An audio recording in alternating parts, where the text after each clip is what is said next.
Ok, xóa cùng lô bóng bộ nọc ní. Ngay đây nhóm nâng bằng hai bóng bộ nọc ní vìការ download កម្មវិធី Musescore យកមកប្រើដើម្បីទៅ save note ផងដែរបងប្អូនដូចគ្នានេះគឺជា Facebook ផ្លូវការរបស់ខ្ញុំបងដឹងហើយលោកបងប្អូនអាចវាយចូលនៅក្នុង address របស់ខ្ញុំដើម្បីទាក់ទងមកខ្ញុំបាន inbox មកចង់បានអីផងដែរហើយនេះគឺជា channel របស់ខ្ញុំ 4C band អូខេហើយខ្ញុំដឹងគឺជាម្ចាស់ page ម្ចាស់ channel របស់ YouTube ខ្ញុំផងដែរអូខេកុំឲ្យខាត់ពេលយូរយើងចូលទៅក្នុងនេះហើយយើង search មើលកម្មវិធីមួយឈ្មោះថា Musescore អូខេ Musescore អូខេនេះកម្មវិធី Musescore អូខេរងពោលដាក់ឃើញនេះ Musescore អូខេហើយយើងបើកវាទៅអូខេតែខ្ញុំនឹងប្រាប់វិធី download អូខេឥឡូវខ្ញុំបិទវាសិនខ្ញុំនឹងប្រាប់វិធី download បងប្អូនវាយ search ទៅ Musescore អូខេហើយបងប្អូនអាចយក version 3 Musescore ឡើងទៅហើយយើងជ្រើសរើសនេះទៅយកអូខេនេះគឺជា Musescore version 3អស់លោកបងប្អូនអាចជ្រើសរើស Windows 64 bit 32 bit អីផ្សេងៗហើយបងប្អូនចុចទៅតាមភេទកុំព្យូទ័ររបស់បងប្អូនចុចទៅវាទៅវានឹងឲ្យ download ហើយគេទៅចេញមកឲ្យ download ហើយបងប្អូន download ទាញយកមកអូខេតែខ្ញុំ download ហើយដូច្នេះខ្ញុំអត់ download មកទៀតទេអូខេខ្ញុំ close ហើយខ្ញុំទៅមើលកន្លែងខ្ញុំ download វិញខ្ញុំ download បានហើយខ្ញុំអត់ download មកទៀតទេនេះគឺជា Musescore ដែលខ្ញុំ download ណាអូខេដូច្នេះបងប្អូន download បានទេបងប្អូន install វាទៅចុចទៅវា2ដងទៅ install អូខេហើយនិចវារហូតទៅអូខេទៅតាកាលនៅដល់មកគេទៅសាខ្ញុំ download ហើយចូលហើយដូច្នេះខ្ញុំតម្លើងហើយខ្ញុំទៅនឹងចូលមកបើក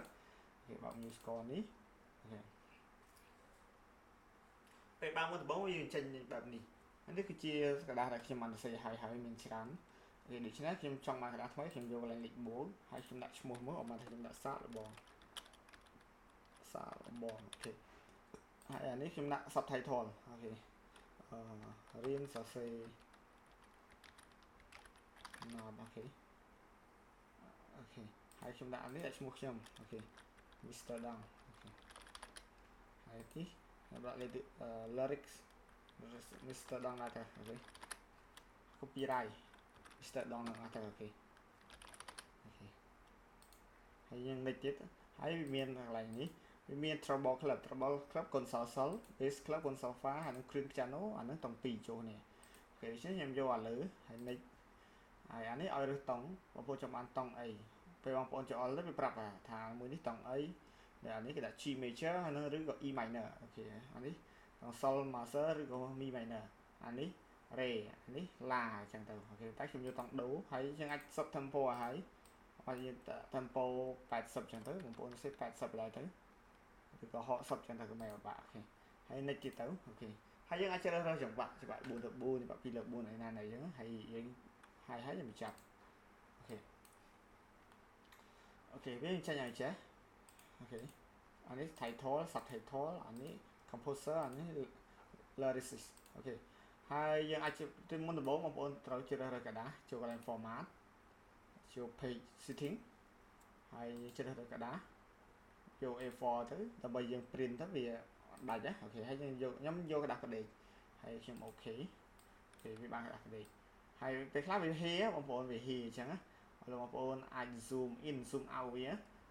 យើងអាចប្រើ zoom in zoom out យើងប្រើចុច control ឲ្យជាប់ហើយយើង move mouse វាទៅ move mouse បងប្អូនអូខេ move mouse ទៅវាកាន់តែតូចទៅហើយធំទៅអូខេដូច្នេះយើងអាចស្រួលក្នុងការប្រើប្រាស់ណាអូខេហើយអូខេមុនដំបូងទៀតយើងត្រូវស្គាល់មុខងារវាច្រើនអូខេឥឡូវខ្ញុំដូរ font អក្សរដូរ font យើង select វាទៅ select អក្សរទៅហើយនេះកន្លែងនេះដូរ font អក្សរនេះយើង select ពេលយើង select ទៅវាចេញឲ្យកន្លែងដូរ font អូខេខ្ញុំបិទមួយសិនហើយបាញ់មកអី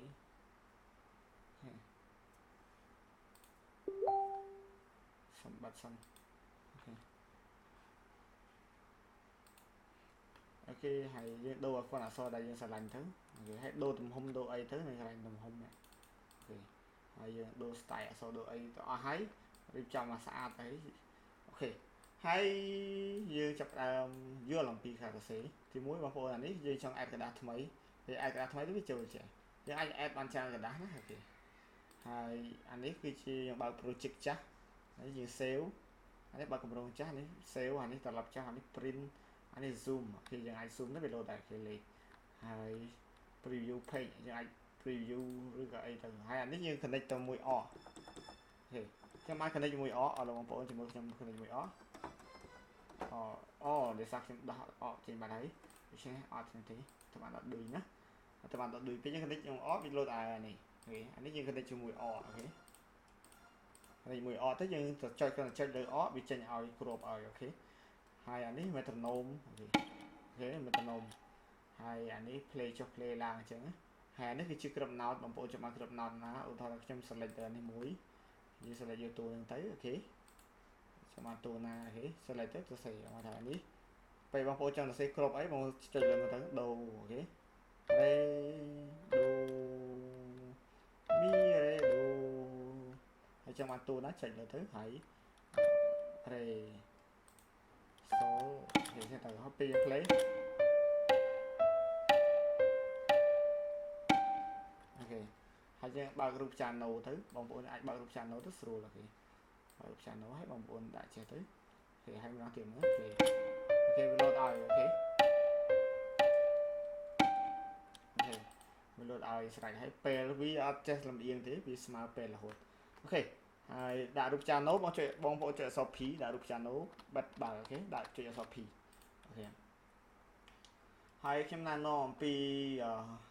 អានេះគឺជា ថៃសម្រាប់អូមកថាក្របណាដូចគ្នាchứយើងអូមកថាក្របនេះដូចគ្នាចឹងហើយយើងចង់ដាក់ថៃអូខេវាស្គាល់ថៃអូខេអូខេចឹងហើយអានេះថៃយើងចង់លុបវិញ select វាលុបទៅហើយបងប្អូនស្គាល់មកជួលសិនអូខេអានេះជា club នេះមានន័យថាមកជារេខាបងប្អូនចង់នេះមកជារេខានៅកន្លែងនេះបងប្អូនចង់ដូរ console ហើយកន្លែងនេះ key signature អានេះយើងដូរតង់បងប្អូនចង់បានតង់ណាដូរទៅចាប់ទាញវាអូសចូល plot ចឹងអូខេហើយចាប់ទាញចូលដូចតាមចឹងទៅវាចេញហើយអូខេហើយកន្លែងនេះ time ហើយចង្វាក់បងប្អូនចង់បានចង្វាក់ 2 ទៅ 2 4 ទៅ 2 2 ទៅ 4 អញ្ចឹងមិនក៏មានដែរអូខេហើយវាមានមុខងារជាច្រើនទេបងប្អូនរកមើលទៅមើលតាមឈ្មោះវាមានឈ្មោះវាសញ្ញាណាមួយបងប្អូនចង់ប្រើអូខេមានតាមឈ្មោះវាអូខេនេះមានហើយនេះអ្វីដែលសំខាន់គឺ line គឺបន្ទប់អូខេ line គឺបន្ទប់អមថា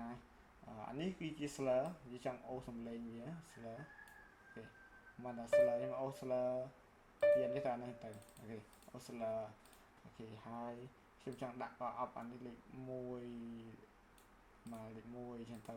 អានេះលេខ2ចឹងទៅអូខេយើងដាក់បានតាមនឹងដែរហើយមានច្រើនទៀតហើយយើងក្នុងនេះ balance យើងអាចដាក់សញ្ញា repeat ត្រឡប់ឡើងអញ្ចឹងអូខេត្រឡប់ឡើងគឺត្រឡប់ទៅដល់ទី1ទី2អញ្ចឹងទៅអូខេហើយយើងអាចដាក់ double balance ដាក់អីអូខេចេញឲ្យហើយមាន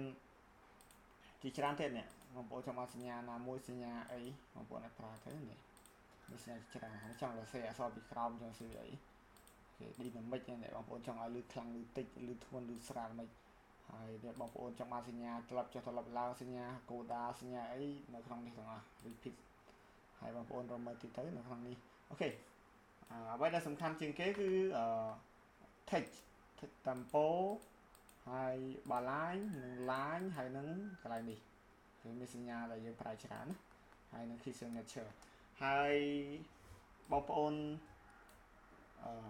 ចង់បានដាក់អក្សរនៅកន្លែងនេះបងប្អូនអាចចូលកន្លែង add ហើយយើងយក text add នោះមាន text អូខេយើងអាចមានtitle គឺជាកដាល title subtitle ខាងក្រោមហើយ lyric composer ខាងនេះឈ្មោះខ្ញុំហើយ lyricist អាហ្នឹងគឺនេះកន្លែងនេះហើយយើងអាចលុប mercy មកថាបងប្អូនចង់លុប mercy អូខេបងប្អូន select ចឹងទៅ select ចឹងចុច shift បងប្អូនចុច select មួយហើយចុច shift ទៅវាបាន2អូខេហើយមកស្ដាំយើង remove select mercy វាបាត់អូខេបងប្អូនចង់ថែមបងប្អូនមកស្ដាំ select វាចឹងហើយ add mercy តែយើង insert អានេះថែមតែមួយទេអានេះ insert យើងអាចថែមបានច្រើនអូខេអូខេអាច បានច្រើនណាយើងអាចថែមចឹងទៅអូខេហើយបងប្អូនបើបងប្អូនចង់សរសេរណោតទៅលើតារាមួយបងប្អូន select ពេលវាសិនអូខេថាតានឹងរឹបហ្នឹងប្រហែលពេលវានេះវាប្រហែលពេលបងប្អូនមកតែមកពេលបងប្អូនចុចដូរមកពេលដូរតែបងប្អូនអាចចាប់ទាញអូចេះទៀតដូរក្រមអូខេហើយអានេះមីដល់កន្លែងនេះពីពេលផាសលឡាចឹងទៅអូ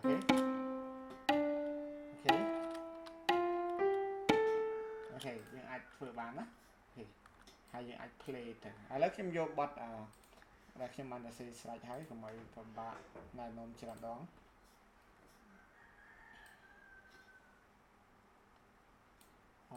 ចិត្តប្រាំងស្រឡាញ់អូខេនេះគឺ not ចិត្តប្រាំងស្រឡាញ់ដែលខ្ញុំបានសរសេរហើយឬក៏បទណាមួយទៅពេលយើងសរសេរហើយយើង design ហើយការគេបោះអូខេនេះសិតតែបោះតែខ្ញុំសរសេរហើយឥឡូវយើងអាចចាក់វាទៅហើយយើងអាចកំណត់ tempo អរលោកបងប្អូនកំណត់ tempo ដើម្បីកំណត់ tempo បានអរលោកបងប្អូនមុនបងបើសិនជាបងប្អូនអត់បានកំណត់ tempo អញ្ចឹងបងប្អូន select លេខមួយសិន select កន្លែងនេះហើយបងប្អូនចុច Alt ហើយនឹង Shift ហើយចុចអក្សរ T Alt Shift អក្សរ T គេវាចេញឲ្យហើយយើងដូរលេខវាទៅមកតែបងប្អូនចាំបាន tempo ប្រហែល120សេ120ទៅអូខេវា play ទៅវាលឿនដែរអូខេហើយបងប្អូនចង់យឺតបងប្អូនលុបវាហើយចុចមក2ដងហើយលុបហើយសេឲ្យយឺតទៅមកដល់ដាក់60អូខេមកវាយឺតតាមបាត់មេតាណូមបាត់កន្លែងនេះអូខេបាត់មេតាណូមអូខេបងបាត់ដែលខ្ញុំសរសេរអូខេ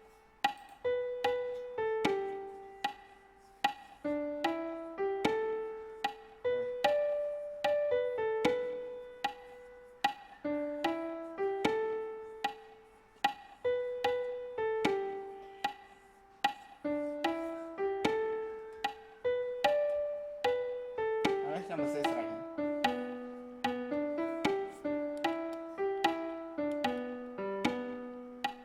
អូខេអានេះគឺជាដែលខ្ញុំសរសេរស្រេចណោតបាត់ណាយើងអាចធ្វើបានដូចគ្នាណានេះគឺអ្វីដែលខ្ញុំបានធ្វើអូខេបងប្អូនមើលស្អាតអូខេដូច្នេះមកយើងអាចតុបតែងវាទៅចង់ដាក់មិនអូខេបងប្អូនចង់ដាក់កដូចខ្ញុំគឺបងប្អូន select លើវាមួយសិនចង់ដាក់កលើអានេះ select អានេះហើយមក control អក្សរ Kអូខេហើយដាក់សេទៅដូរអូខេហើយអានេះដាក់ laminar ចឹងទៅអូខេ AM ចឹងទៅអូខេ control អក្សរ K ណាបងប្អូនហើយបងប្អូនចង់សរសេរអក្សរពីក្រោម control L ហើយសេទៅអូខេ control L ហើយយើងសេទៅបានអូខេហើយអីទៀតដូចជាមិនមានអីច្រើនទេបងប្អូនយល់អំពីការប្រើប្រាស់សិនអូខេការ zoom in zoom outបងប្អូនចង់សរសេរវាចេញអញ្ចឹងបងប្អូនអត់ដឹងសរសេរមិនបងប្អូនប្របែកពេលវាសិនអូខេប្របែកពេលឲ្យវាខ្លីៗអញ្ចឹងប្របែកពេលវាប្របែកពេលចឹងអូខេហើយថ្ងៃស្អែកយើងរៀនចាប់ដើមរៀនសរសេរ note ហើយស្ដាប់បទចម្រៀងអូខេហើយរៀនជាមួយនឹងខ្ញុំជាមួយគ្នានៅថ្ងៃស្អែកណាសូមអរគុណបងប្អូនទាំងគ្នាសម្រាប់ការតាមដានសូមជួយ like ជួយ share វីដេអូរបស់ខ្ញុំឲ្យបានច្រើនផងជាពិសេសសូម subscribe for C band ជួយចូលមើល for C band ឲ្យខ្ញុំបានថវិកាខ្លះផងដែរបងប្អូនអាចជួយជាថវិកាតាមរាល់វីដេអូរបស់ខ្ញុំដែលមាន link address ABA address wing នៅខាងក្រោមណាសូមអរគុណបងប្អូនទាំងគ្នាជូនពរបងប្អូនទាំងគ្នាឆាប់ចេះផងដែរ